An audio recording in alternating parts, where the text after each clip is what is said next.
नमस्कार दोस्तों, आप सबका स्वागत है। आज 1 जुलाई 2055 भारत की सबसे भरोसेमंद और तेज न्यूज अपडेट्स वाली जगह पर, जहां हर दिन मिलती हैं 10 बड़ी और जरूरी खबरें, वो भी कम समय में, पूरे दम के साथ। अगर आप चाहते हैं कि आपका दिमाग भी अपडेट रहे और देश दुनिया की हर हलचल आपको पहले पता चले, तो बस एक छोटा सा काम करिए। वीडियो को अभी लाइक कर दीजिए, अपने दोस्तों और परिवार के साथ शेयर कर दीजिए, और अगर आप पहली बार आए हैं तो सब्सक्राइब जरूर कीजिए, क्योंकि यही मिलती हैं सच्ची खबरें बिना शोर शराबे के। और अब आपके लिए आज का एक मजेदार जीके सवाल, जिसका सही जवाब देने वालों को मिलेगा हमारा स्पेशल शाउट आउट और डिजिटल सर्टिफिकेट अगले वीडियो में। सवाल है, कौन सा त्योहार रथ यात्रा के नाम से प्रसिद्ध है? ऑप्शन है ए होली, बी रक्षाबंधन, सी जगन्नाथ पूजा, डी रामनवमी। सही जवाब नीचे कमेंट में बताइए। आपका जवाब सही हुआ तो आपका नाम आएगा अगले वीडियो में एक खास अंदाज में। तो अब बिना देर किए शुरू करते हैं आज की 10 सबसे बड़ी और जरूरी खबरें। 1. दिल्ली में and on off life vehicles पर सख्ती। दिल्ली सरकार ने प्रदूषण नियंत्रण को और प्रभावी बनाने के लिए and on off life vehicles यानी पुराने वाहनों को हटाना अनिवार्य कर दिया है। मुख्यमंत्री रेखा गुप्ता ने कहा कि शहर की हवा साफ करने के लिए ये बेहद जरूरी कदम है।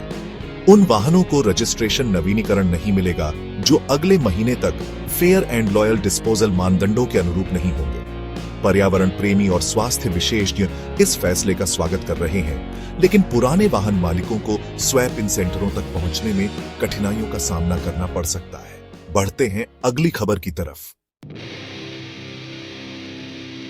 भारत ने एडवांस बंकर बस्टर बम विकसित करने में तेजी लाई है।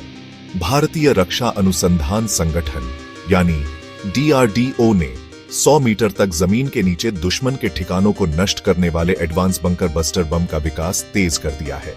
सूत्रों के मुताबिक यह बम अमेरिका के मौजूदा मॉडल से भी अधिक शक्तिशाली और सटीक होगा। परीक्षण चरण में सफल ड्रोन कैमरे के फीडबैक से इसे और अधिक कुशल बनाया जा रहा है। इस उन्नत शस्त्र से भारत की क्षेत्रीय सुरक्षा में जबरदस्त इजाफा होगा और दुश्मन की अंडरग्राउंड सुविधा नष्ट करने की क्षमता भी बढ़ेगी। आइए आगे बढ़ते हैं अगली खबर की तरफ। मध्य प्रदेश के नर्मदापुरम में आज सुबह एक भीषण सड़क हादसा हुआ। नर्मदापुरम जिले में एक तेज रफ्तार एम्बुलेंस अनियंत्रित होकर पेड़ से जा टकराई। हादसे में 3 महिलाओं और एक नवजात बच्चे की दर्दनाक मौत हो गई, जबकि ड्राइवर की हालत गंभीर बताई जा रही है। स्थानीय पुलिस ने बताया कि ब्रेक फेलियर की संभावना पर उजागर की जा रही है और मृतकों के परिजनों को मुआवजा देने की कार्रवाई शुरू कर दी गई है। बनारस अस्पताल की टीम भी जांच में जुटी है ताकि भविष्य में ऐसे हादसे रोके जा सकें। बढ़ते हैं अगली खबर की तरफ। बिहार सरकार की विकलांग पेंशन योजना ने अब तक लाखों लाभार्थियों का जीवन स्तर सुधारा है। हर महीने 400 रुपये की पेंशन मिलने से दिव्यांग परिवारों को आर्थिक सहायता मिल रही है। इस योजना के तहत अब तक लगभग 2 लाख नए आवेदन मंजूर किए गए हैं और वितरण प्रक्रिया को डिजिटलीकृत कर दिया गया है। राज्य सरकार ने घोषणा की कि अगली तिमाही में पेंशन राशि में 50 रुपये की वृद्धि पर विचार किया जाएगा, ताकि विकलांगों की जीवन गुणवत्ता और बेहतर हो सके। चलते हैं अगली खबर की तरफ। उपराष्ट्रपति जगदीप धनखड़ ने राजस्थान के पूर्व मुख्यमंत्री अशोक गहलोत के संवैधानिक पदों पर दबाव डालने के आरोपों पर पुख्ता जवाब दिया है। धनखड़ ने स्पष्ट किया, मैं दबाव में काम नहीं करता, न ही किसी पर दबाव डालता हूं। उनका यह बयान गहलोत की टिप्पणियों के प्रत्युत्तर में आया, जिसने पिछले हफ्ते विवादित बयान देकर सियासी हलकों में हलचल मचा दी थी। विश्लेषक मानते हैं कि इस विवाद से दोनों पक्षों में राजनीतिक रेखाएं और तिखी हो गई हैं। आइए बढ़ते हैं अगली खबर की तरफ। पंजाब के वित्त मंत्री हरपाल सिंह चीमा ने कांग्रेस नेताओं पर दोहरे चरित्र का आरोप लगाया है। उन्होंने याद दिलाया कि पहले उन्हें विक्रम मजीठिया चिट्टे का कारोबारी बताकर घेरते थे, अब राष्ट्रीय नेताओं को शरीफ बताने में लगे हैं। चीमा ने कहा कि इस फसाद से पंजाब की छवि को ठेस पहुंच रही है। विपक्ष ने इसे व्यक्तिगत हमले बताया, जबकि प्रदेश कांग्रेस ने पलटवार करते हुए मंत्री को माफी मांगने का निर्देश दिया है। आइए बढ़ते हैं अगली खबर की तरफ। महाराष्ट्र में हिंदी को लेकर फिर सियासी बहस छिड़ गई है। भाजपा के सुधीर मुनगंटीवार ने कहा, अंग्रेजी पर विवाद नहीं, लेकिन हिंदी पर विवाद होना दुर्भाग्यपूर्ण है। उन्होंने हिंदी को देश की सबसे बड़ी साझी भाषा करार देते हुए संवाद का माध्यम बताया। विपक्ष ने इसे भाषाई सेंसरशिप करार दिया और कई सांस्कृतिक संगठनों ने हिंदी प्रेमियों को एकजुट होने का आह्वान किया है। अब यह देखना होगा कि मुद्दा किस दिशा में सुलझता है। आइए बढ़ते हैं अगली खबर की तरफ।